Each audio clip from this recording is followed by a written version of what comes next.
Bonjour à tous et bonjour à toutes.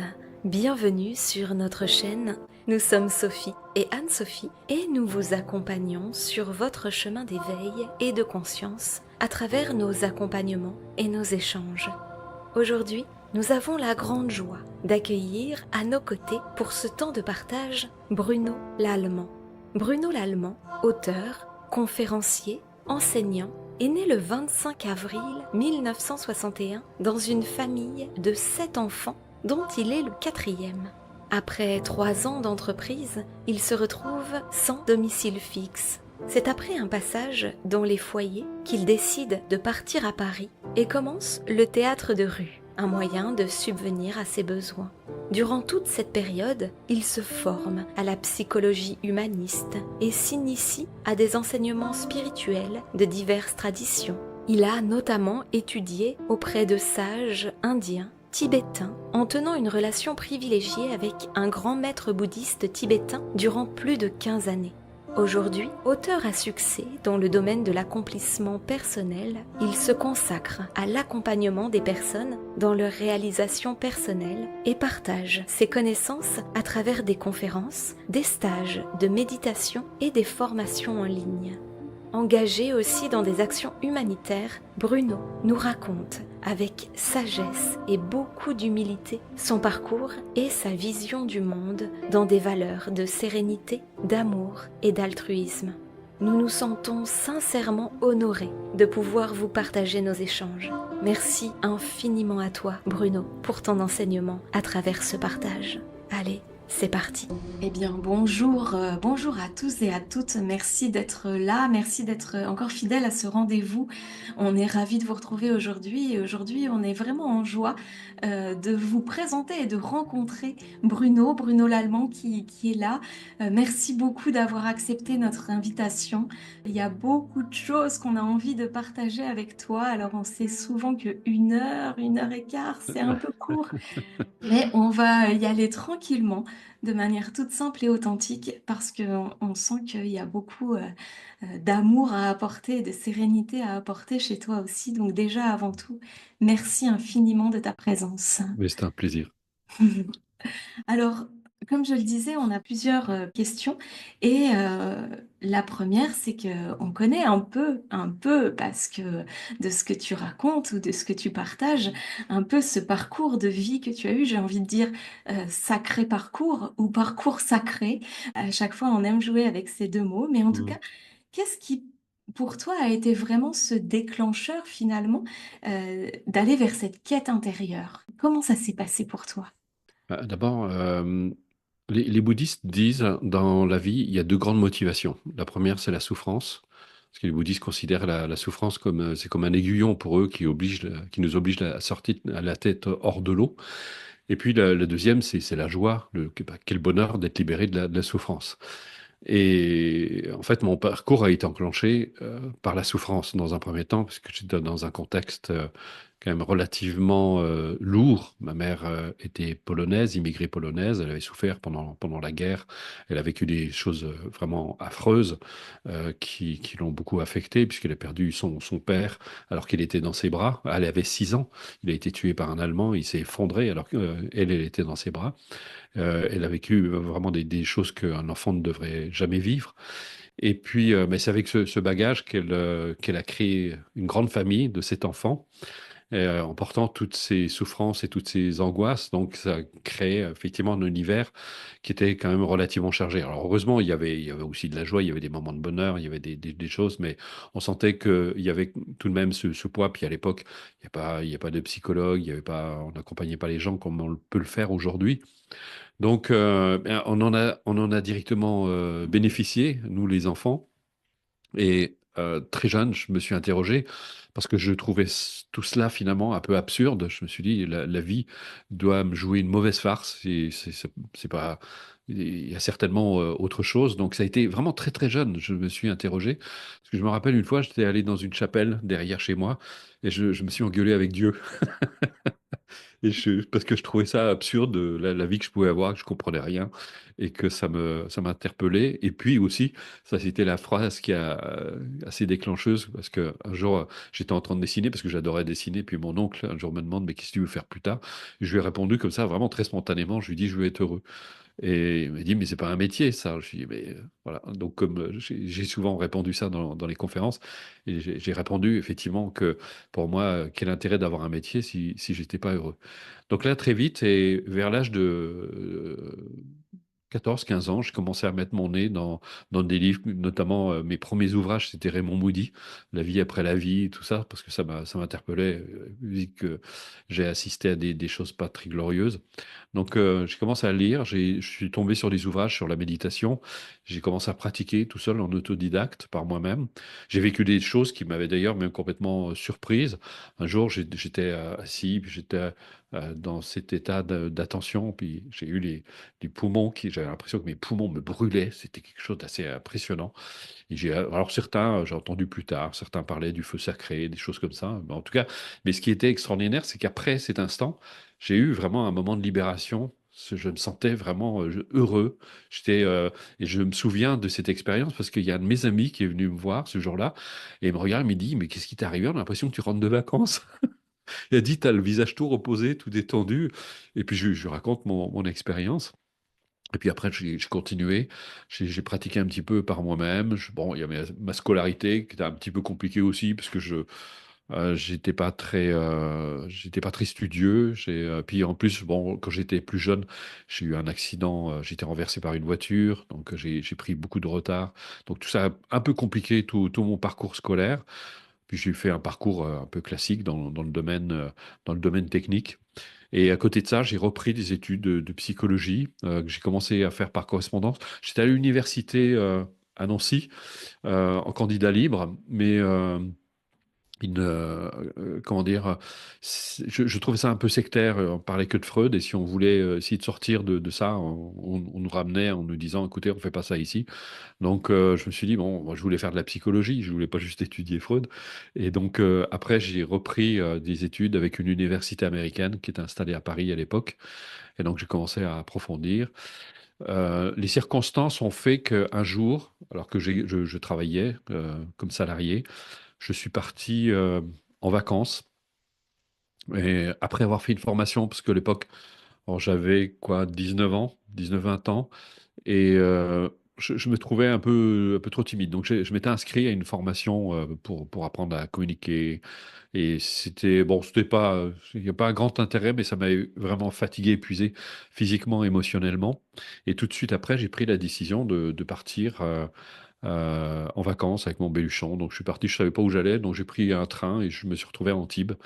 Et le matin, je suis arrivé vers 7 heures, 7 heures, 7 heures, 7h30, et je suis allé sur la plage. Puis là, j'ai vécu une expérience à laquelle je ne m'attendais pas du tout, parce que je me suis allongé sur la plage. Il faisait encore assez frais, mais je me suis quand même mis en maillot de bain, puis je me suis allongé sur ma serviette. Et puis là, c'est assez étrange. Mon corps s'est mis à se détendre complètement, spontanément, sans que je fasse rien. Et puis j'ai vu défiler toutes mes pensées, un peu comme dans les expériences de proximité de la mort. Ça défilait, ça défilait, ça défilait, mais moi j'assistais à ça, je me suis dit, qu'est-ce qui se passe? Et ça défilait, mais à une vitesse, c'était assez impressionnant, vraiment un grand défilé comme ça. Et puis, à un moment, ça commence à se calmer. Je me rappelais, il y a un phénomène mémonique assez impressionnant qui s'est produit parce que j'étais capable de me rappeler des pans de mon enfance, mais avec une précision, comme si j'y étais. Comme si j'étais là, en fait, j'étais en visite chez moi à cet âge-là. Mais c'était d'une précision assez impressionnante, assez spectaculaire. Et j'étais toujours je mettais pas de mots dessus parce que j'étais en train d'assister, mais j'étais assez interrogatif de ce qui était en train de m'arriver. Puis à un moment, pouf, il n'y avait plus de pensée. J'étais dans un état de très grande paix, d'unité, je savais même pas du tout ce que je vivais. Mais j'essayais pas de le changer, de le transformer. Et donc, à ce moment-là, je suis resté allongé. On va dire de 7h30, l'expérience de 7h30 jusqu'à 15h30. Je n'ai pas bougé le petit doigt, j'étais allongé. Et j'entendais les bruits à l'extérieur, les gens qui s'installaient. Personne ne m'a dérangé. C'était assez étrange. Et j'avais toujours ce sentiment d'unité. Et ce qui était assez étonnant, c'est que je posais des questions. Et à un moment, je me suis mis à me poser des questions et j'avais une réponse quasi immédiate, mais avec d'une cohérence, c'était impressionnant. C'était vraiment d'une cohérence. J'avais l'impression que j'étais, bah, vous voyez, aujourd'hui, ChatGPT, vous posez une question, pop, vous avez les réponses, ouais, c'était pareil. Et Mhm. c'était assez surprenant. Après, bon, j'ai arrêté de poser des questions, je suis resté, je suis demeuré. La notion de temps, évidemment, était complètement, n'existait plus. Et toujours ce sentiment d'unité parfaite avec l'univers, avec tout ce qui pouvait m'entourer. Et ensuite, vers 15h30, je me suis assis et j'ai ouvert les yeux et je regardais autour de moi. Et là aussi, c'est pareil, j'étais toujours dans ce sentiment d'unité, mais j'avais conscience, ça aussi, c'est un phénomène assez étonnant.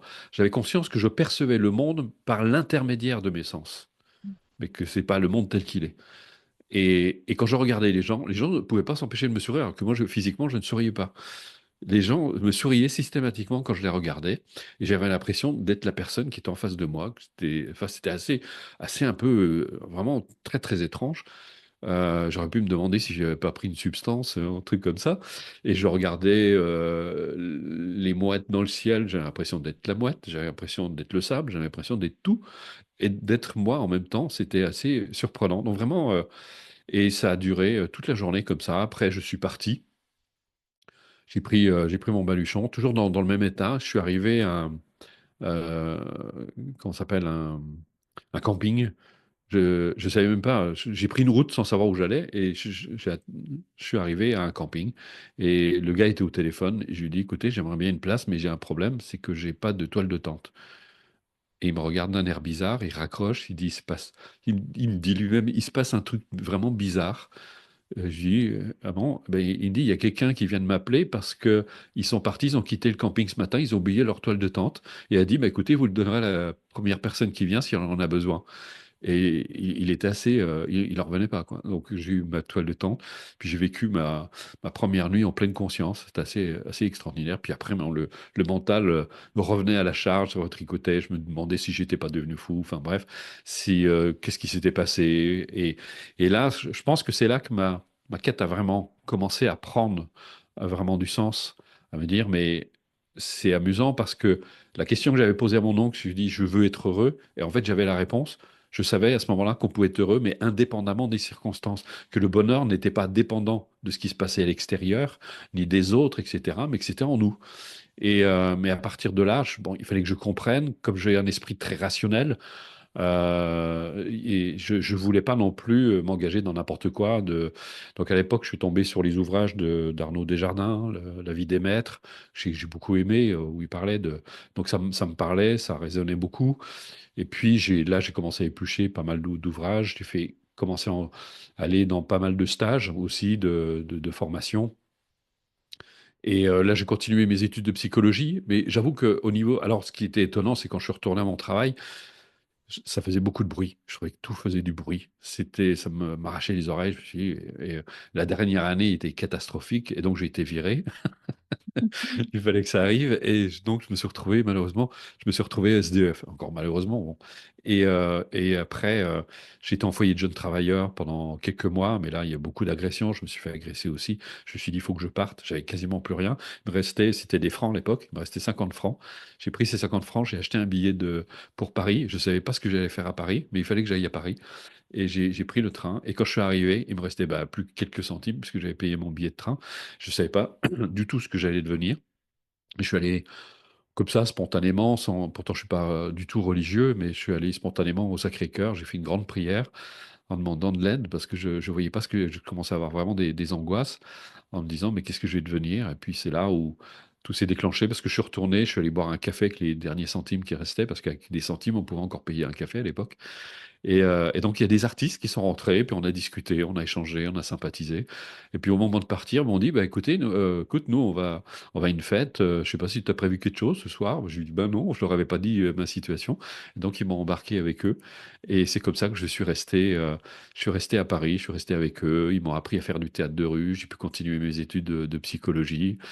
Et puis, au bout d'un an, après, je les ai quittés parce que, bon, c'était une vie assez très festive, hein. et parfois très fatigante parce qu'il brûlait la chandelle par les deux bouts, on n'arrêtait pas. Enfin bon, bref, c'était.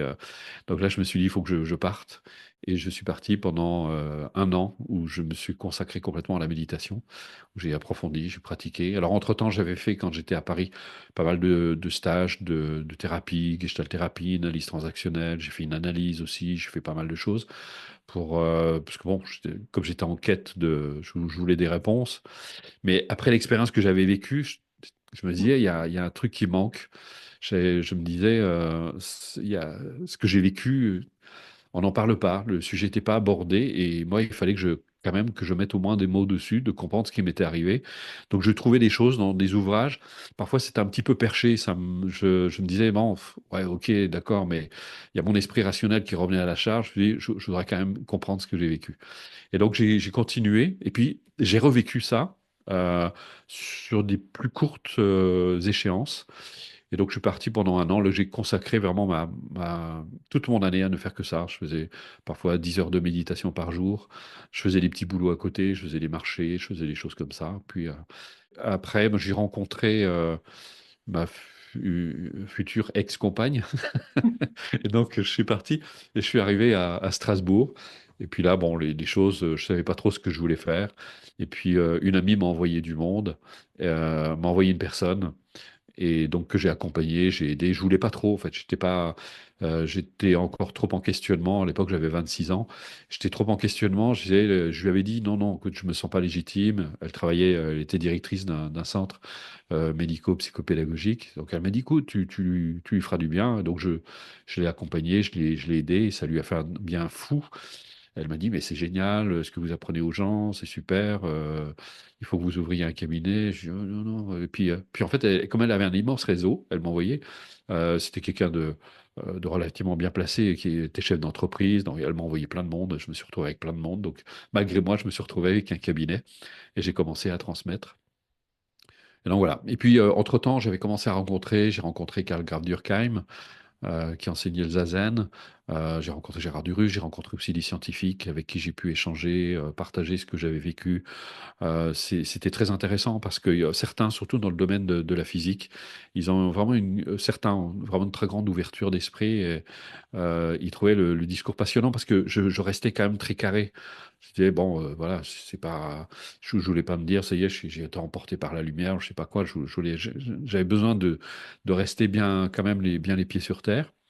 Et puis, j'ai rencontré un swami indien aussi qui m'a beaucoup éclairé.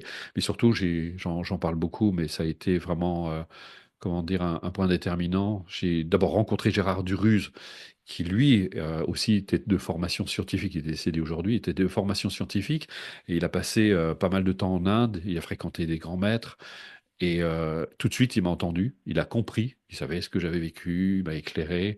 Et lui, on se rejoignait parce qu'il a cet esprit aussi assez structuré grâce à son côté scientifique. Donc, il m'a dit, mais voilà, et lui, il a eu des réponses en Inde, parce que quand il faisait ses études de physique en Angleterre, il avait un ami qui était fils de Maharaja, puis il avait parlé, lui, il était en pleine crise existentielle, et il lui a dit, mais écoute, viens en Inde, tu auras des réponses. Et donc, il est allé en Inde, et là, il a rencontré des grands maîtres, et ça l'a bouleversé. Il a dit, l'intellect, il en prend un coup, hein. Il a dit, surtout avec son esprit scientifique, carré, a dit, au début, c'était très, très difficile.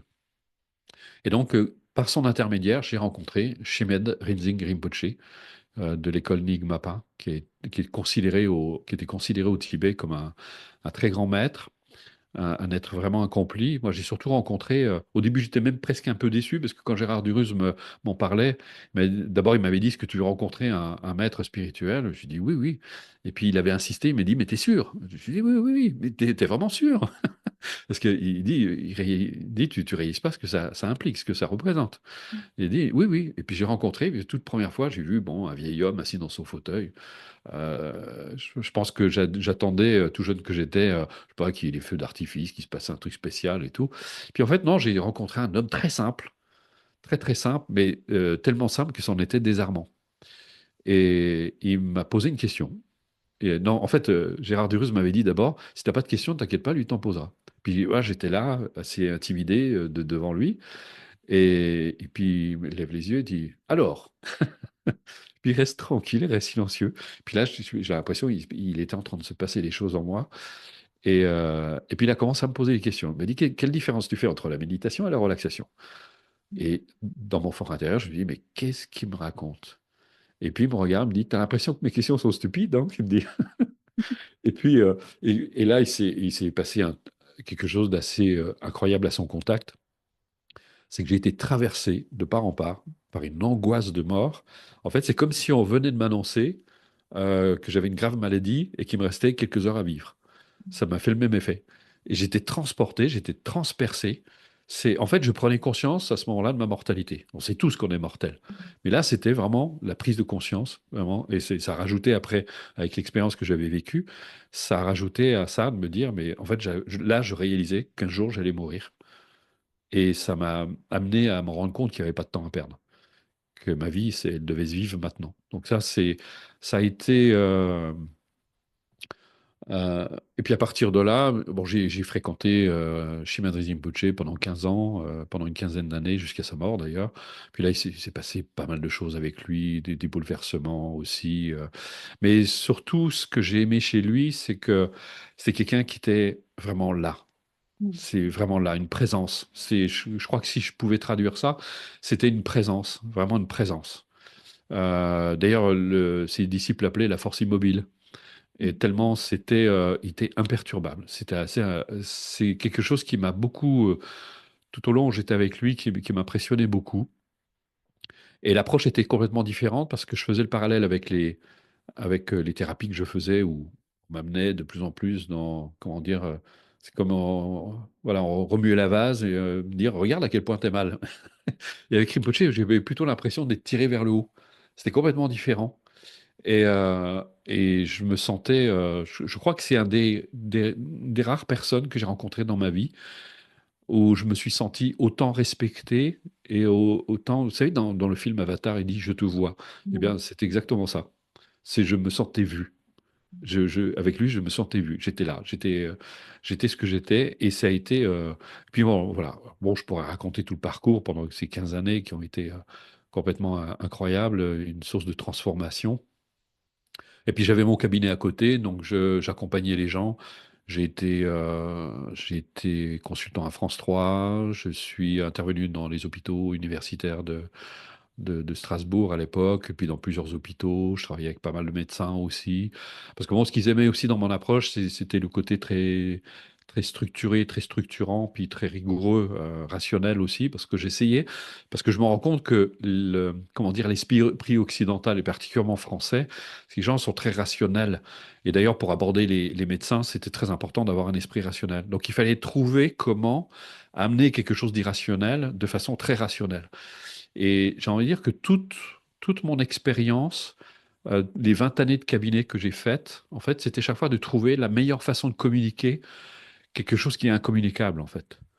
Et donc d'amener les gens à réaliser ce que c'est sans... parce que je crois qu'il y a un côté qui fait très peur aux gens.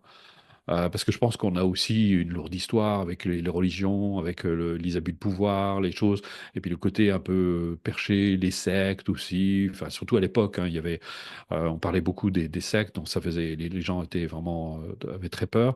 Et puis surtout quand on veut travailler avec des médecins, on a intérêt à avoir un discours qui tient la route aussi, qui est très carré, qui est très, très rationnel. Et donc je travaillais près d'une centaine de médecins. Je formais beaucoup le corps médical aussi, donc j'accompagnais. Et bon, évidemment, je parlais pas beaucoup de mon expérience, de cette expérience d'éveil qui a été aussi bouleversante, parce que le peu que j'en parlais, j'ai vu que les gens disaient, bon, on avait dû fumer la moquette ce jour-là. Les gens ne comprenaient pas, donc j'évitais d'en parler, mais surtout, voilà, j'essayais d'amener les gens à aller vers plus de sérénité, surtout dans leur vie, de retrouver du sens, de retrouver euh, de remettre un peu, on parlait de bienveillance aussi, de remettre un peu plus de bienveillance dans leur vie. Waouh, merci. Déjà, déjà merci. Parce que enfin, je peux parler que en mon nom, mais je sais qu'on se connaît très bien, donc je perçois aussi ce que ressent Sophie. Mais moi, je suis dans une profonde gratitude pour ce que tu es en train de nous partager véritablement. Ça me touche beaucoup. J'ai les poils qui sont dressés parce qu'en fait, je perçois bien sûr toute l'histoire que tu racontes, Oui, mais au-delà de ce que tu racontes aussi, oui, je ressens, j'ai l'impression de percevoir toutes ces dimensions qui sont là et en même temps, mm, ce que j'entends, c'est qu'on peut faire en effet des expériences d'éveil comme ça et de se trouver dans des états que même à un moment donné on ne comprend pas, mais qu'on ne cherche pas oui, spécifiquement à oui, comprendre, tout en restant aussi dans quelque chose de structuré, dans quelque chose de c'est ça, concret aussi, et de ramener ça. Et ce qu'on aime beaucoup justement, c'est le pont qui est possible de oui, se faire entre ces deux espaces-là et que l'un n'est pas séparé de l'autre. Et ça, enfin, c'est comme ça, en tout cas, ce que je tout à fait. perçois Bah, là. d'ailleurs, on peut voir, hein, il y a, comment dire, il y a les catégories de personnes qui se perdent dans cette dimension et il y a les personnes qui se perdent dans l'autre aussi. On a des personnes hyper froides, hyper cartésiennes, etc., qui ne sont plus ouverts à rien, et des personnes qui sont complètement désincarnées, qui n'arrivent plus à vivre.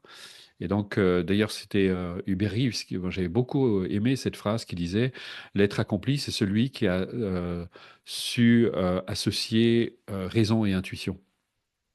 Les deux fonctionnent en parfaite harmonie. Et pour moi, l'être complet, c'est celui qui justement arrive à vivre avec les deux en parfaite harmonie dans cette.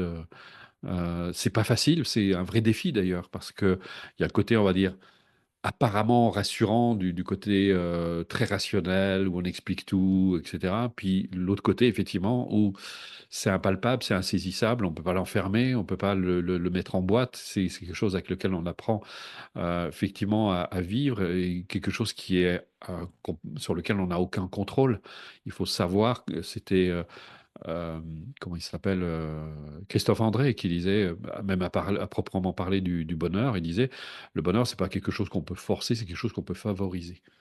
Et je trouve que ce terme est particulièrement juste.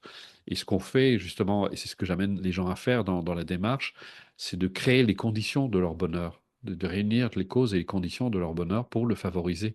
Parce que c'est là aussi, il faut arriver à accepter de lâcher prise d'une part de cette part de contrôle excessif qu'on a dans une culture. Parce que on voit à quel point on a peur on a peur de l'inconnu, on a peur les gens sont très, je trouve, ils sont devenus hypersensibles dans les cultures.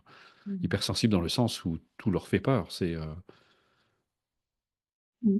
Donc, Mais c'est vraiment joli dans les métaphores là finalement que vous partagez. Je vous écoute tous les deux et ce que j'entrevois dans cette notion de relier l'intuition à l'analytique finalement et de faire ce pont entre les deux. J'entends vraiment aussi finalement ce qui se construit dans le corps physique, c'est-à-dire les deux hémisphères cérébraux bien, qui sont bien sûr. reliés par le corps calleux, par un petit pont. Et Mm, c'est ce petit pont-là qu'il ne faut pas oublier d'emprunter en fait. Et tout c'est à vrai fait. qu'on a tendance, bah, nous, dans notre, voilà, en Occident, on a tendance à être vraiment, vraiment porté sur le cerveau gauche, sur Ouais, l'analytique, sur, voilà, et on oublie complètement le créatif et l'intuitif. Et donc, c'est vraiment joli ce que tu partages et dans cette notion bah, de réemprunter ce pont là entre les deux, de faire de l'être un être mm, global et plus ouais, un être qui s'emprunte plus que sur un aspect. Et puis dans ton parcours aussi, ce que j'entendais, c'est cette reconnexion à cette sagesse intérieure. Dans tout ouais, ton parcours, on sent qu'il y a alors, il y a par moments des grands ressentis, des grands moments de cette reconnexion, en effet, pour te rappeler qu'elle est vraiment là. Et puis après, on sent cette montée de la sagesse intérieure en toi. Et ça, c'est vraiment joli parce que je sais que c'est quelque chose qui te touche profondément et dans ton accompagnement, dans ce que tu as envie de transmettre, c'est de permettre aussi aux personnes de retrouver cette sagesse intérieure, de regoûter à cette reconnexion intérieure. mm. Je crois qu'on a aujourd'hui, on a quitté l'Église. Parce que je pense que ce qu'on a oublié aujourd'hui, euh, d'ailleurs, on retrouve tous ces termes. La religion, on sait que ça veut dire relié à. La question, c'est de savoir relié à quoi. Yoga aussi, ça veut dire union. On retrouve ça partout. Mais la question, c'est de savoir à quoi on se relie.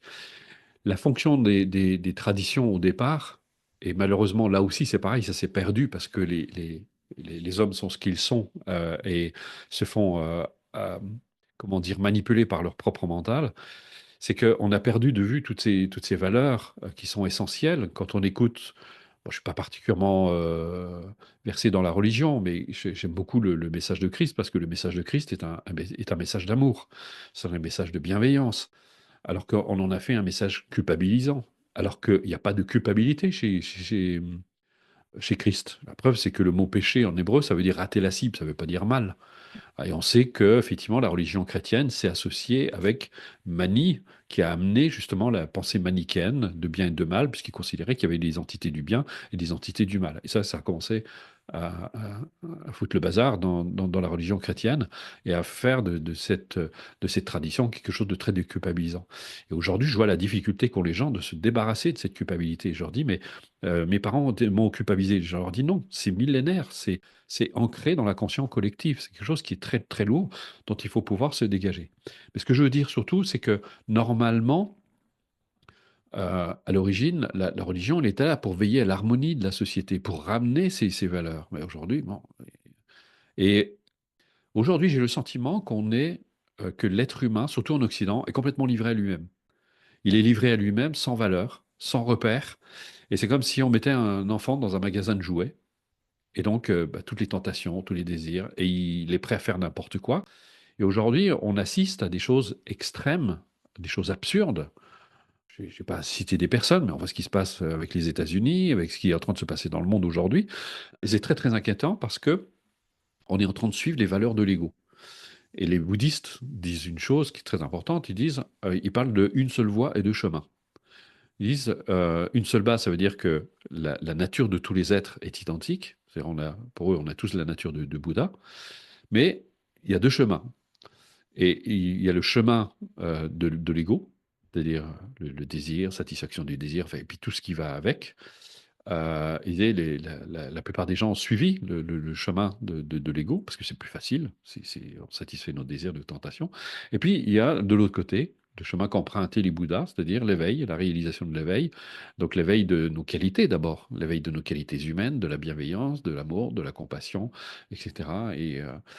Et on voit qu'on est dans une culture comme on a dégagé toutes ces valeurs fondamentales qu'on a perdues. Eh bien, effectivement, on est comme des enfants livrés eux-mêmes dans un magasin et on fait pratiquement n'importe quoi parce qu'il n'y a pas de valeur et surtout, il y a une absence de conscience des conséquences de nos actes. Et c'est surtout ça qui est très inquiétant parce que quand on a la pratique, on se rend compte qu'il y a plusieurs formes d'ignorance. Il y a l'ignorance, c'est-à-dire l'ignorance de ce que nous sommes réellement, de notre véritable nature. Ça, c'est le grand sujet. Et puis surtout, il y a l'ignorance des conséquences de nos pensées, de nos actes et de nos paroles. Et nous, on est juste complètement égocentré, c'est-à-dire c'est moi la personne la plus importante. Et peu importe les autres, et les autres finalement sont juste des objets de satisfaction. Même ma femme, mon mari, mes enfants, etc. Parce que moi, je suis toujours un peu inquiet, je suis heureux grâce à mes enfants. Je dis non, vous ne pouvez pas être heureux grâce à vos enfants. C'est pas vos enfants et vos enfants ne sont pas là pour vous rendre heureux. C'est plutôt l'inverse. Ou plutôt, vous êtes là pour leur donner les repères qui vont leur donner les moyens de créer eux-mêmes leur propre bonheur. Mais vous êtes seul responsable de votre bonheur. C'est à vous à prendre en charge votre vie pour créer votre bonheur. Et on est dans des relations comme ça, dépendantes, et comme disait une amie psychologue, vraiment pourries. Il n'y a pas d'autre terme. Et ça crée vraiment une ambiance affreuse sur le plan social, pas que sur le plan familial. On n'a jamais autant parlé. Alors, c'est vrai que maintenant, elles sont un peu plus mises à jour, les agressions, les viols, etc. Mais on assiste quand même à quelque chose de pas très heureux, ni de très glorieux. Et on disait, bah ouais, ça y est, maintenant, on n'a plus de guerre. Bah, si, ça continue. Et aujourd'hui, c'est encore pire parce qu'on a des moyens technologiques qu'on n'avait pas à l'époque, où on est capable maintenant de faire sauter la planète. Donc, il y a quelque chose de très inquiétant. Et si on ne se réveille pas vite, et c'est pour ça qu'aujourd'hui, les sages se répandent partout dans le monde. D'ailleurs, les bouddhistes tibétains les Tibétains ont dit, les Chinois nous ont invités à nous répandre dans le monde. Donc ils prennent les choses très positivement, finalement. On les a virés de leur pays, mais eux, ils se répandent dans le monde et ils apportent leur sagesse. Et je trouve ça extraordinaire. Aujourd'hui, on a besoin de repères. Les gens sont perdus. D'un côté, on a rejeté les religions, on a rejeté toute la tradition, tout ce qui devait nous amener à rester en contact avec notre vraie nature. Moi, j'appelle ça notre vraie nature parce qu'aujourd'hui, c'est tellement, les termes sont tellement galvaudés, le soi, le divin, le Dieu, on a tellement mis de choses là-dedans que je crois que même le mot Dieu, ça fait peur à beaucoup de gens. Donc, j'aime bien la notion de vraie nature chez les bouddhistes, notre vraie nature, par opposition à l'esprit et la véritable nature de l'esprit. Je trouve que c'est très intéressant. Et donc, ou ce que nous sommes par essence, si les gens préfèrent. Mais je pense que c'est important de garder ce contact. Et pour essayer de donner une image, on va imaginer comment dire, les pensées et les émotions seraient représentées par les nuages, les pensées et les émotions, et le bleu du ciel, notre vraie nature. Et nous, on est juste focus sur les pensées et les émotions. Et on cherche notre identité là-dedans. Et on n'y arrive jamais, on s'en sort pas. Parce que les pensées, c'est changeant, ça se transforme, notre vision des choses change au fur et à mesure de notre vie, etc. Donc c'est pas, on s'attache à quelque chose qui est éphémère. Le corps, il est éphémère, puisqu'on va tous mourir. Et ça aussi, c'est un sujet qui est très tabou dans les cultures. Et puis, le bleu du ciel qui représenterait notre vraie nature. Et la fonction des traditions, de la religion, et de toutes ces pratiques, normalement, c'est de nous amener à prendre conscience justement du bleu du ciel et de notre nature éphémère au niveau des pensées, des émotions, donc des nuages. Et si les gens arrivent à prendre conscience de ça, ça donne un tout autre sens à notre vie. C'est-à-dire que, et j'arrête pas de dire aux gens, mais vous êtes juste de passage, gâchez pas ce passage. Entre votre naissance et votre mort, vous avez un espace, qu'est-ce que vous allez y mettre? Est-ce que vous allez vous cacher la vie à vouloir absolument satisfaire vos désirs vous allez, et je vois, chaque fois qu'une personne a frôlé la mort, souvent les gens, ça les réveille. Ils se rendent compte du caractère précieux de la vie. Ils se disent, mais j'ai failli passer. Et là, d'un seul coup, ils commencent à regarder les choses autrement. Ils sont moins attachés justement à tous ces attachements physiques, matériels, etc. Ça veut pas dire. Donc, si les gens prennent conscience de ça, ils se rendraient compte, parce que c'est vrai que dans le domaine spirituel, la spiritualité fait très peur. J'arrête pas de dire aux gens, mais la spiritualité n'interdit rien. Au contraire, elle va amener de la hauteur à tout ce que vous vivez, à vos relations, à votre vie matérielle, à vos projets. Ça va donner une toute autre dimension. Ça va apporter vraiment quelque chose de complètement différent que juste la satisfaction de nos désirs, parce qu'on se dit, si je fais l'acquisition de ceci, soit d'une personne, soit d'un objet, soit de certaines conditions, je serai plus heureux.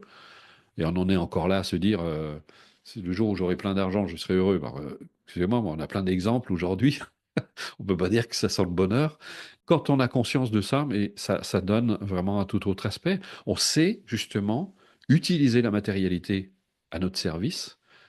Nos relations sont autant de sources d'enrichissement et d'épanouissement, parce que ce sont autant de miroirs qui sont posés devant nous pour apprendre à nous connaître, à nous révéler, à nous découvrir. Ce sont autant de miroirs aussi pour voir nos côtés sombres. C'est pas le côté plus agréable, mais il est indispensable, il est nécessaire. Et comme je me plais à répéter souvent aux gens, quand vous rencontrez quelqu'un, bah, c'est votre miroir, ça vous renvoie toujours. C'est quelqu'un qui vous parle de vous sans le savoir. Il ne le fait pas volontairement, mais chaque fois, ça nous renvoie toujours à quelque chose de nous-mêmes. Donc, c'est la spiritualité, la méditation nous apporte vraiment ça. C'est ce recul, ce détachement salutaire qui nous permet d'apprécier les choses pour ce qu'elles sont, telles qu'elles sont, et la place qu'elles doivent et qu'elles devraient prendre dans notre vie. Une voiture, ça a quatre roues, sert juste à nous emmener là où on a besoin. Et nous, on s'en sert pour nous valoriser, vous avez vu, j'ai une belle voiture, etc. Donc, c'est assez pauvre, hein. Pour moi, j'ai une voiture, elle a plus de 15 ans, elle roule très bien, j'ai pas besoin d'autre chose. J'ai pas besoin d'acheter le dernier modèle, c'est pas indispensable à mon bonheur. Mais c'est ça aussi qui est intéressant d'entendre que, en effet, la spiritualité, ça n'est pas, s'extraire de la matière. Et Voilà. souvent, il y a un peu cet écueil-là. On a beaucoup de personnes qui nous viennent, vers nous aussi et qui disent: «Ah mais j'aimerais fuir ce monde de matière parce que quand je vis une expérience d'éveil, une expérience du soi, une expérience du divin», on l'appelle comme on veut, mais quand je connecte ça, en fait, je suis tellement bien dans cet espace-là que finalement, cette 3D, comme on l'appelle aussi, Oui, ça n'a plus de sens. Et en fait, nous, on leur explique que c'est pas notre point de vue, en tout cas, et c'est pas oui, notre manière de percevoir le monde, et qu'au contraire, le monde peut être tellement beau oui, aussi, et de cultiver l'émerveillement, de cultiver aussi, mais dans cette matière-là. Et en c'est ça. fait, c'est ce que j'entends aussi là dans ce que tu partages, Mhm. que, oui, bien sûr que la spiritualité vient aussi se mettre au service de la vie Bien qu'on a sûr, à vivre tout ici, à fait. dans son quotidien, en fait. Mmh. Mais il y a un sage indien qui disait vivre l'extraordinaire, c'est être capable d'apprécier l'ordinaire.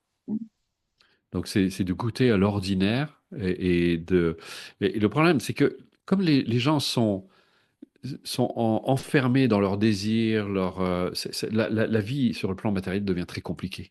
Donc c'est normal qu'après on veuille s'en échapper. Le problème, c'est qu'après, effectivement, la spiritualité peut devenir une fuite. Et c'est une psychologue qui le disait très bien, en parlant notamment de la compassion, elle a dit il faut faire attention à ce que l'amour et la compassion ne deviennent pas des valeurs refuges. C'est-à-dire qu'on se réfugie pour ne pas affronter ces difficultés et ces souffrances. Et donc, et c'est comme ça que parfois on en arrive même, ça c'est un autre sujet, mais à excuser des gens pour ce qu'ils ont fait, parce que oui, mais c'est pas de sa faute, il n'est pas voulu, et puis on est dans une espèce de non, la personne elle a fait ce qu'elle a fait, et ses actes ont des conséquences, et que c'est très important. Et parfois, d'ailleurs, l'amour peut revêtir des formes, comme disent les bouddhistes, des formes courroucées. Quand on recadre quelqu'un, c'est de l'amour aussi. C'est pas en disant, voilà, on va taper sur la table en disant non, ça suffit, on va pas accepter ça, c'est pas possible. C'est quelque chose qui est destructeur. Et donc, c'est comme quand on éduque son enfant. S'il commence à s'adonner à des jeux dangereux, à lancer une pierre sur la tête du voisin, on va pas lui dire oui, mais c'est pas de sa faute. Enfin, on recadre. On va être très ferme à ce moment-là. C'est indispensable. Donc et puis il y a le côté effectivement de toutes ces personnes qui ont, et souvent c'est le cas de personnes qui ont eu beaucoup de souffrances, beaucoup de difficultés, qui se sont mis dans des contraintes, et quand ils vivent une expérience d'éveil, ben, ils veulent plus que ça, ils se disent, ah ben non,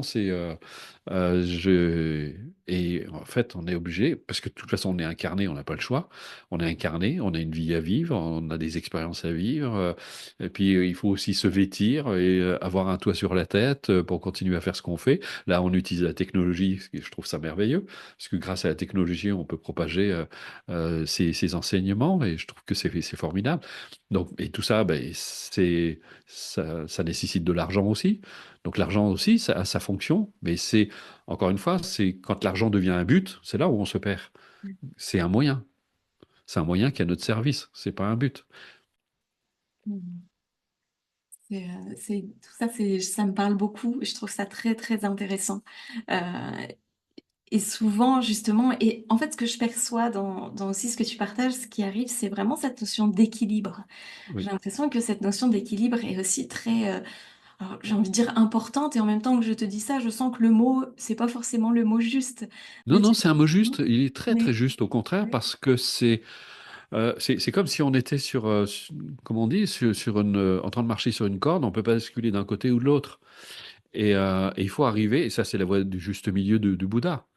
C'est effectivement, c'est tellement tentant de repartir dans la colère, tellement tentant de repartir dans toutes ces tendances de l'ego.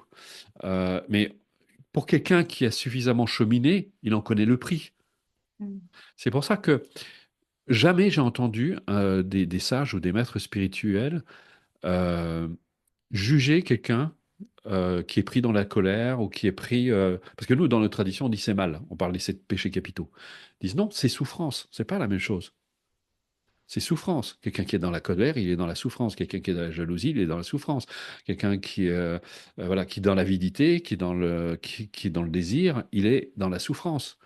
Alors, pour le désir, c'est un peu plus délicat parce que mais je comprends pas comment ça peut être souffrance. Moi, je vis mon désir, je me prends un pied. C'est extraordinaire. Oui, mais en fait, les gens ne se rendent pas compte, c'est que un désir en appelle un autre, et puis un autre, et puis un autre, et on est comme ça dans une espèce d'esclavage. Et après, il y a une surenchère, et après, on est dans ce qu'appelle Mathieu Ricard le désir obsessif. Et donc, on est obsédé par la satisfaction de tous ces désirs. Donc, c'est pas, pour eux, c'est pas mal de satisfaire ces désirs.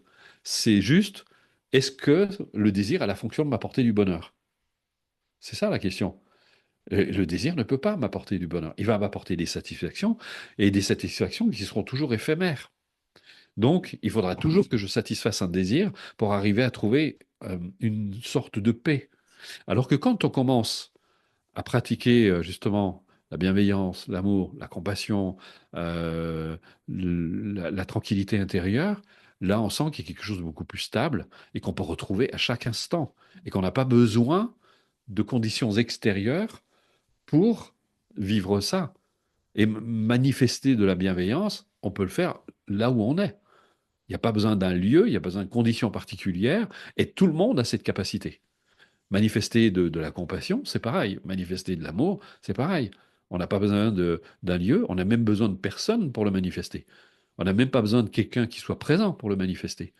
Je peux manifester de l'amour à l'endroit de personnes même que je ne connais pas. Je peux souhaiter du bonheur euh, même à un tortionnaire en se disant, puisse-t-il se libérer des causes de la souffrance pour qu'il n'ait plus à faire ce qu'il fait.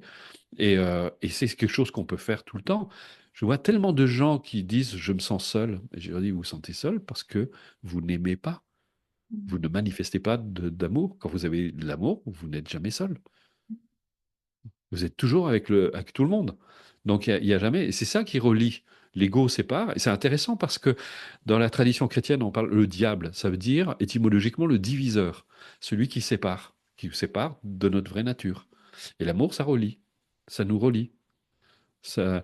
Et là aussi, c'est pareil parce que la notion d'amour, alors ça, c'est un vrai sujet dans une culture parce que on confond l'amour et l'attachement dans une culture.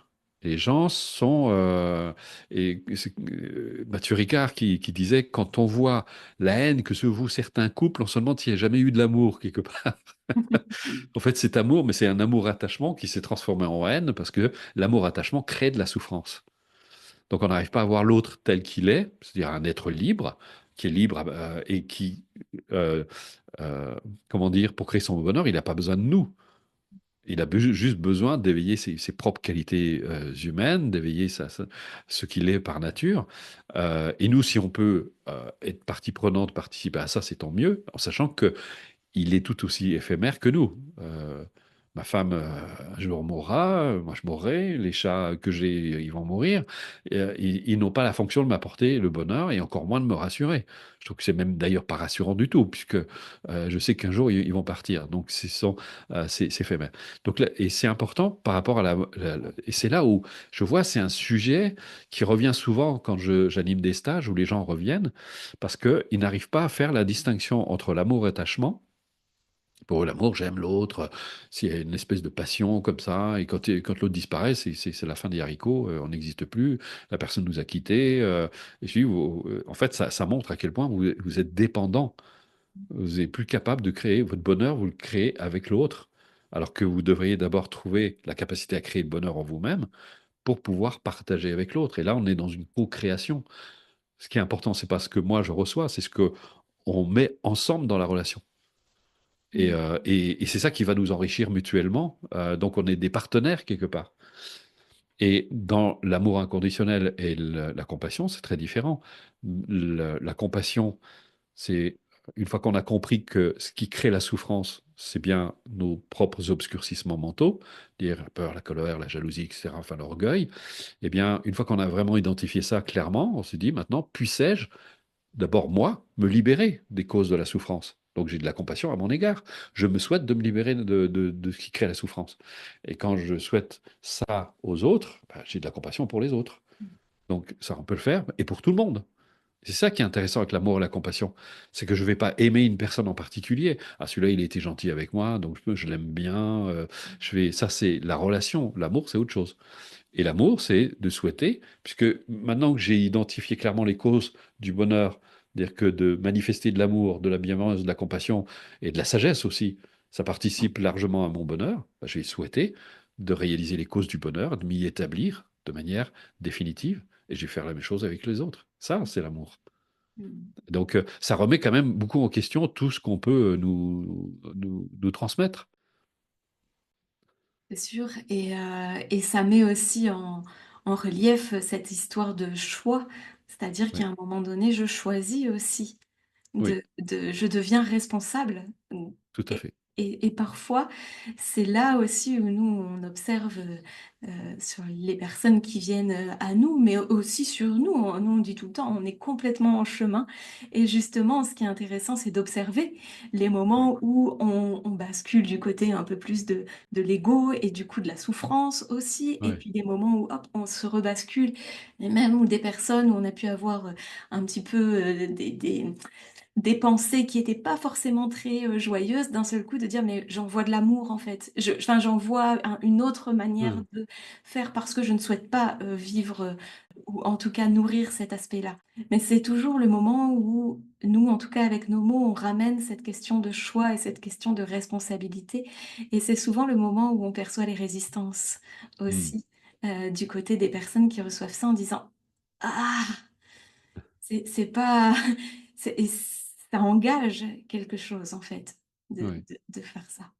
Je trouve que c'est aussi important, et là, tu le dis très très bien, que les gens là qui vont nous écouter vont entendre ça aussi, cette question que Ouais, tout à c'est fait. aussi un Mais engagement on de voit soi. justement souvent les gens qui sont en quête, c'est les personnes qui ont tellement expérimenté la souffrance que génèrent justement Mm. toutes ces tendances de l'ego, la peur, la colère, la jalousie, etc. Et ils arrivent, c'est Diego Kitsé Rinpoche, disait, il faut que vous arriviez à un ras-le-bol, que vous en ayez vraiment Mm. assez de ça. Et c'est là seulement que vous allez vous mettre en quête.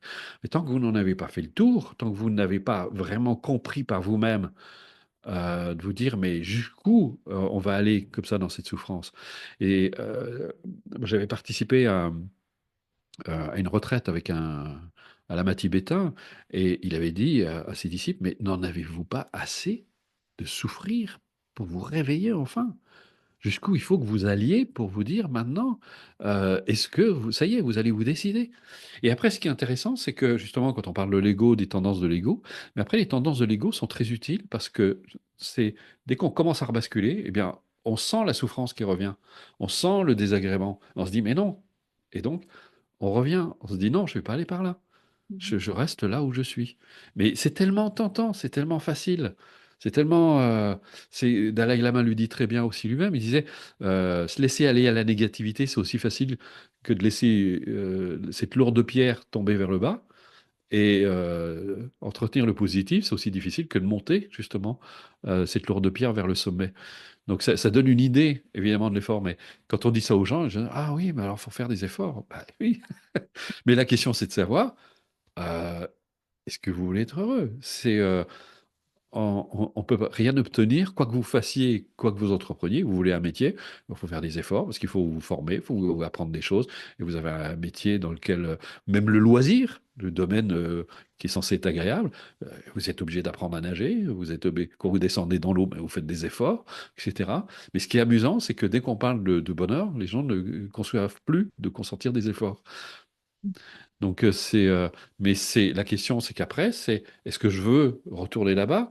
Et ça me fait penser, vous savez, aux personnes qui arrivent à se libérer de l'alcool et ils doivent après lutter constamment contre la tentation.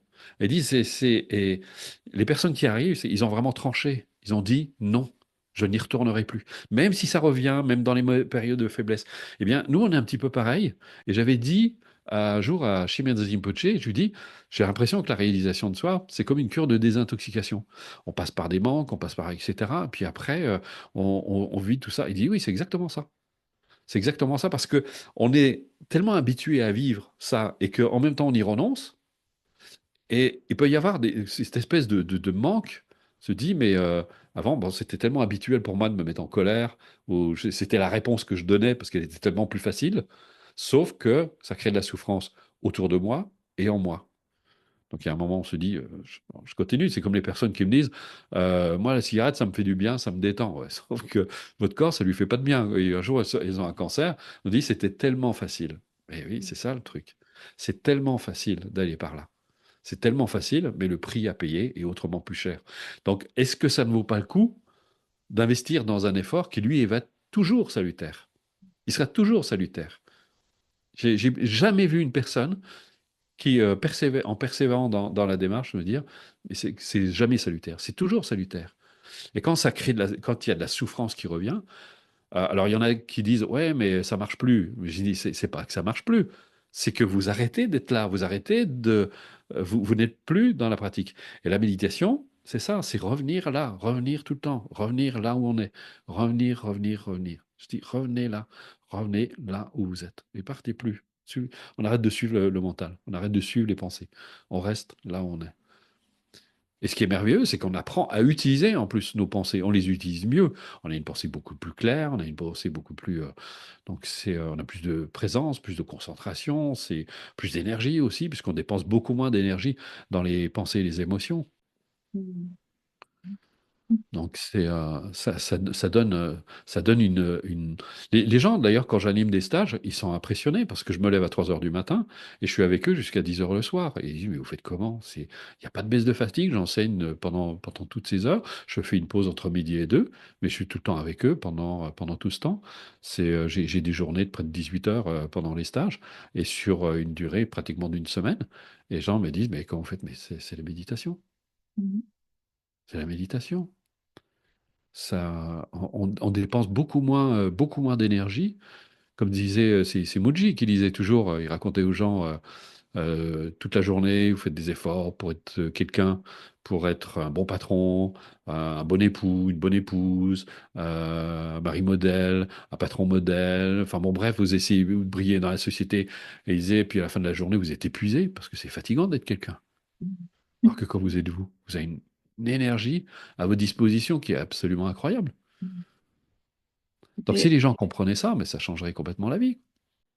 et c'est sûr. Et en plus, les personnes qui viennent en stage, alors sûrement à tes stages, et de notre expérience qui viennent à nos stages, le goûtent ça.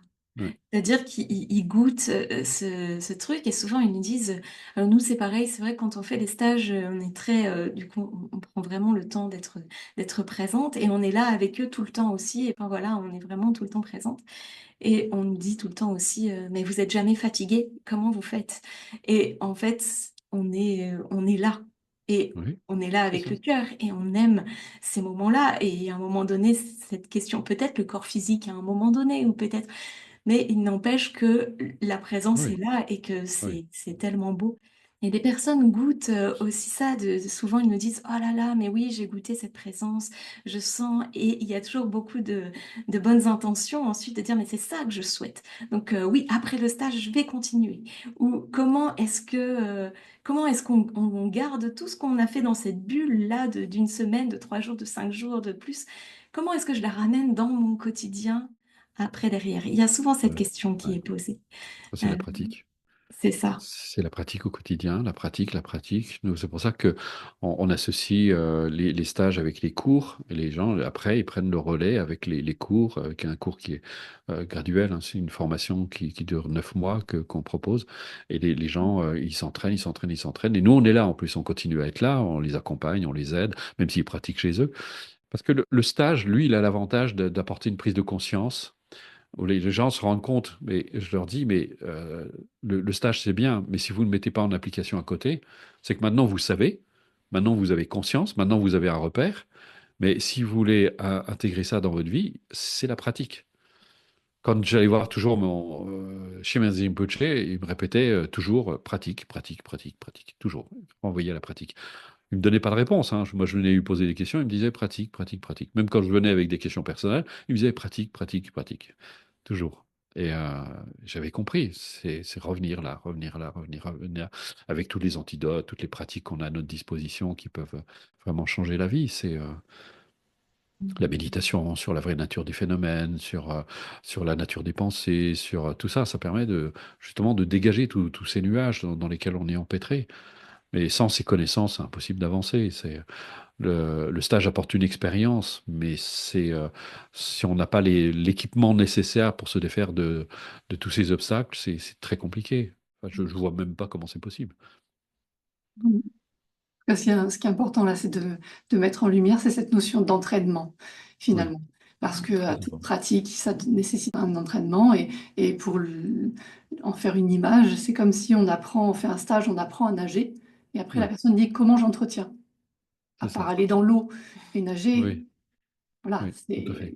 il y a vraiment cette notion-là aussi qui est importante. Et tu vois, tu parlais aussi dans cette image du caillou qui est plus facile à laisser tomber finalement et Oui, à le gravir en haut de la montagne. Euh, ça fait vraiment penser aussi à cette notion de ce qu'on appelle la gravité terrestre. oui, La Terre attire à elle. Et du coup, il y a oui, cette notion-là qui, en effet, c'est plus facile de plonger, de laisser tomber le caillou que de le ramasser et de le oui, monter plus haut, quoi. Donc il y a oui, vraiment ce mouvement-là, et donc en effet, ça nécessite une prise de décision. Alors peut-être faut-il avoir traversé des années et des oui. années de souffrance pour ça. Ça, c'est le chemin de chacun, on est tous différents là-dessus. Mais en tout cas, après, c'est à quel moment je me dis, bon, ok, maintenant je ramasse le caillou, et maintenant je le laisse plus tomber, et voilà. Oui. Donc il y a tout cette mise en action, cet entraînement, cette discipline finalement à avoir. Ah, qui est indispensable. Il est indispensable, on ne peut pas faire autrement. Pour ça, aujourd'hui, même dans le domaine de la méditation, parce que ça fait 50 ans que je pratique la méditation, maintenant, j'ai vu naître beaucoup de démarches, de pratiques. Et ce qui est dommage aujourd'hui, c'est qu'on a tendance, aujourd'hui, la méditation est réduite à une espèce de loisir ou de pratique comme ça qu'on fait un peu. Voilà, comme voilà, on fait un petit peu et il y a un manque, il y a un peu un manque de sérieux parce que et on ramène, il y a beaucoup d'idées fausses aussi autour de la méditation. On pense que la méditation c'est une pratique. Mm. C'est la pleine conscience ou c'est, je sais pas, il y en a même qui assimilent ça à la visualisation. Et Mathieu Ricard le dit très clairement, c'est un point qui est très important. Et moi, je fais la même chose dans les cours. C'est un entraînement de l'esprit. C'est un véritable entraînement de l'esprit. Et il y a plusieurs aspects qui doivent être traités, puisqu'on parlait de l'ego, de la nature de l'esprit, etc. Donc, il y a le premier aspect, c'est l'entraînement de l'esprit, à entraîner l'esprit à rester là où il est, pour plus suivre les pensées. Parce que si on ne l'entraîne pas, il va continuer à faire ce qu'il a toujours fait. Donc ça, c'est vraiment très important. Ça, c'est la base qui est vraiment indispensable. Ensuite, il y a l'autre aspect, c'est ce que les bouddhistes appellent les antidotes. Donc moi, j'appelle les pratiques qu'on appelle les postures mentales qui vont aider la personne. Bah, là, on va dire, c'est ce qu'on appelle les pratiques relatives. C'est comme si on agissait sur les nuages. Alors, on essaie de mettre un peu de clarté là-dedans, de se défaire de la culpabilité, de se défaire de ces tendances négatives, de savoir mettre en lumière nos potentiels, nos richesses, nos ressources, etc. Donc, il y a toute cette démarche de se donner un peu plus de confiance en soi, de ramener de l'estime de soi. C'est autrement dit, pour résumer, Dalai Lama qui lui disait très bien, c'est de cultiver un ego sain. Donc avoir un ego, autant en avoir autant qu'il soit sain. Donc, et puis après, le troisième aspect de l'entraînement, là, on touche à la nature de l'esprit. Comment euh, stabiliser notre conscience dans la claire conscience de la vraie nature de l'esprit. C'est-à-dire de rester aligné avec ce que je suis profondément. Donc là, il y a des outils, justement, par exemple les méditations sur la vraie nature des pensées, la vraie nature des phénomènes. Comme ça permet de plus être sous l'emprise des pensées du tout. Et puis aussi, il y a des pratiques pour accéder directement à la vraie nature de l'esprit. Ce sont des pratiques vraiment très, très puissantes. Il y a bien sûr les pratiques comme l'amour, la compassion, qui sont des pratiques aussi tout aussi puissantes, qui ramènent justement à cette conscience claire de la vraie nature. Et là, les gens sont équipés. Là, ils ont tout un... Mais à condition de le mettre en application. Si c'est pas mis en application, je leur dis, et chaque fois je leur dis, ça sert à rien de venir dans les stages si vous ne mettez pas en application à côté. Parce que vous allez retrouver vos tendances habituelles, et puis vous allez repartir dedans, puis vous reviendrez faire un énième stage. Alors j'en vois comme ça, sont au cinquième stage, mais ils n'ont toujours pas décidé de prendre les cours. J'ai dit, alors il y en a, bon, ils finissent par se dire, bon, ok, je m'y mets, je sors de ma paresse, parce que je dis, vous venez, c'est juste comme si vous alliez prendre des vacances ou au Club Med, mais donc ça sert à rien. Je veux dire, ok, quel intérêt de venir? Ouais, et Mais, ça, euh, ouais, c'est sûr. Et mais ça, du c'est de l'attachement. Je pense que les gens, voilà, ils veulent juste, pendant un moment, qu'on leur donne une bouffée d'oxygène, se dire, voilà, j'étouffe dans ma vie, ça me fait une petite bouffée d'oxygène. Je dis, mais si vous ne mettez pas en application, ça sert à rien. coup, Vous venez là, puis juste pour que vous soyez soulagés pendant un certain temps. Donc, je les repère, ceux-là, puis je les taquine exprès pour qu'ils se mettent à la pratique. mm. C'est vrai, on perçoit ça et c'est marrant, on en parlait justement ce matin aussi de ça, de se dire, mais pour juste une petite parenthèse tout à fait personnelle, mais on est vraiment parfois dans quelque chose de très dans la pratique et on sent combien justement ça ouvre. Il y a Mm. plein de choses, des compréhensions qui se font, enfin voilà, il y a plein de choses qui s'alignent. Et puis par moment, eh ben, on observe, et maintenant on l'observe beaucoup aussi, les moments justement où on bascule un petit peu de l'autre côté, et où hop, un jour on fait plus, et puis oh, bah, le lendemain non plus, et puis bah, finalement on se laisse un petit peu embarquer. Et maintenant, si avant ça pouvait durer plusieurs semaines, aujourd'hui c'est juste un jour ou deux, on Ouais, se dit stop. Hop, ouais. on rebascule, on revient parce que en effet, on perçoit à quel point ça fait du bien déjà, à quel point ça nous rend beaucoup plus Mm. ouvertes au monde qui nous entoure, beaucoup plus dans la joie, dans l'émerveillement aussi, et ça n'empêche en rien de vivre notre vie au quotidien. Mais Tout à fait. l'entraînement, en effet, c'est quelque chose on expérimente beaucoup, on constate ça et on en riait ce matin. Et aujourd'hui, on le prend beaucoup moins au sérieux de se dire quand on bascule un petit peu de l'autre côté, de se dire bon allez, hop, on revient, on y met aussi de la joie et du sourire en se disant c'est Mm. pas, on va pas sortir le fouet et puis se dire ah là là là c'est pas bien. Mais en tout cas enfin nous on n'a pas envie, mais en tout cas de revenir vraiment dans cet axe-là, c'est important, c'est vraiment une question de volonté et de choix si on souhaite Mm. que ça change et si on souhaite être plus heureux. Et je pense que c'est quand même ce que désire l'humain, être dans l'amour, être dans le... Oui, mais il est confronté à deux grands obstacles, comme disent les bouddhistes, la peur et la paresse. Ouais, c'est ça. Donc, c'est toute la difficulté, c'est d'arriver à sortir de ça.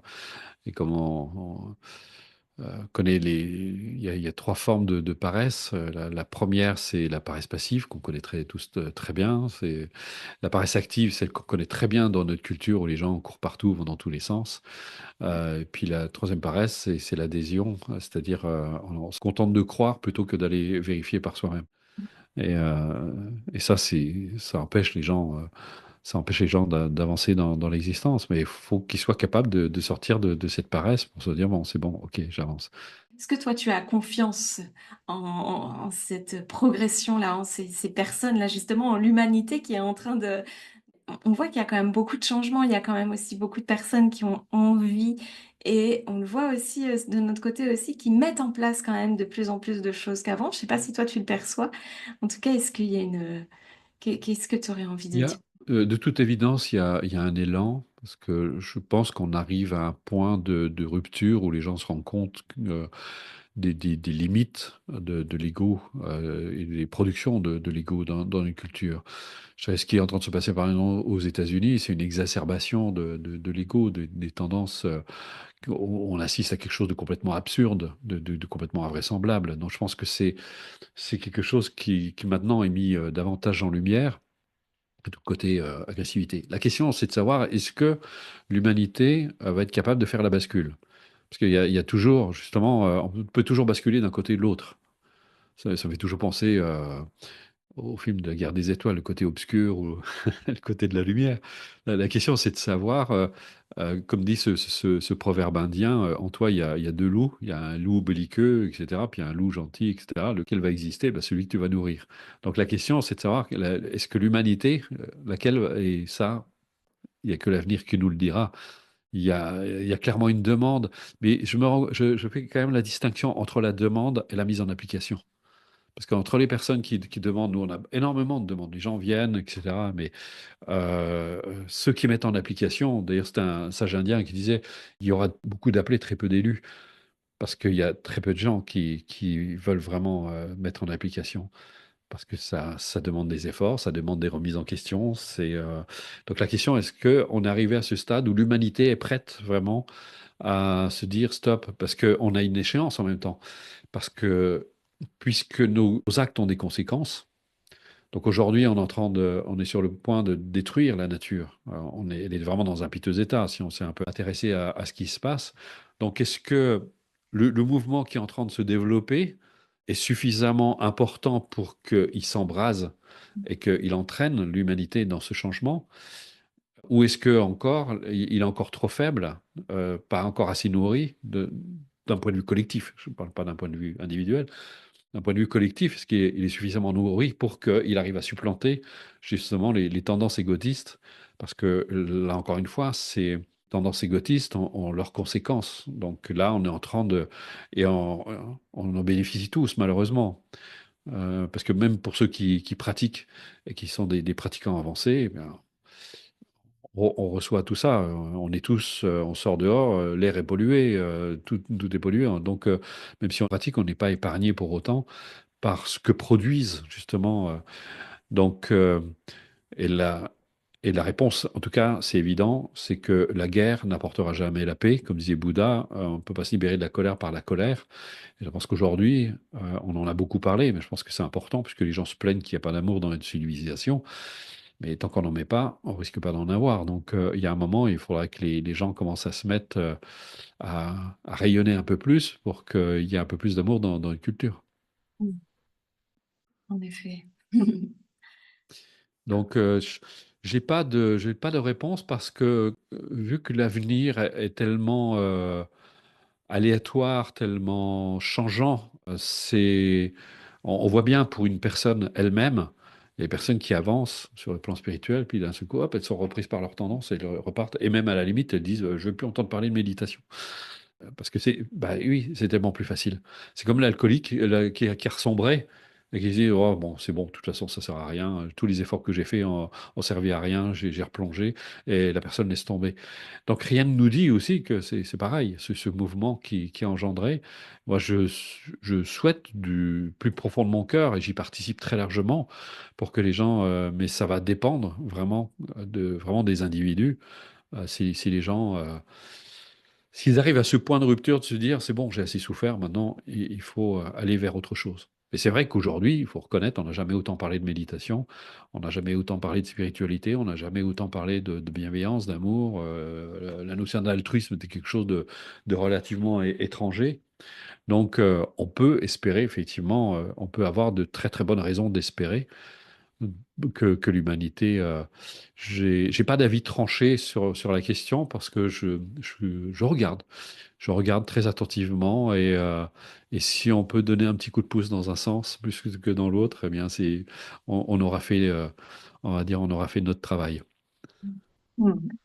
Mais merci, merci beaucoup. Est-ce que C'est un- les personnes qui nous écoutent vont se demander certainement où est-ce qu'ils peuvent retrouver tes stages, où est-ce qu'ils peuvent retrouver justement ces cours-là sur ton site Bon, internet? ils tapent dans les moteurs de recherche, ils tapent Bruno Lallemand, ils vont bien finir par me trouver. Bien. Je suis sur les moteurs de recherche. Sinon, ils vont sur mon site ressources et actualisation, ressources-d'union actualisation.com.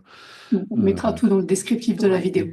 D'accord, très bien. Je les remercie. Et là-dessus, ils trouvent tout sur le site, ils se baladent, ils regardent. Mm. J'anime des soirées de présentation aussi pour les cours, si ça les intéresse. Et donc, voilà, tout est sur le site.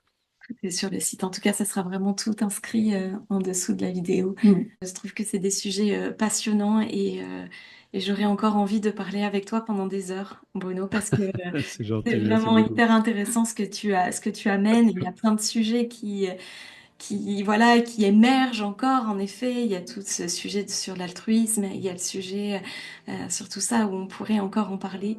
Je regarde toujours l'heure qui défile et je me dis ça passe beaucoup trop vite à chaque fois et en même temps, il y a déjà plein de choses qui sont dites et je crois que On c'est pourra toujours se important. redonner un rendez-vous, hein, il n'y a pas de Avec souci. grand Avec grande plaisir joie, pour nous. vraiment.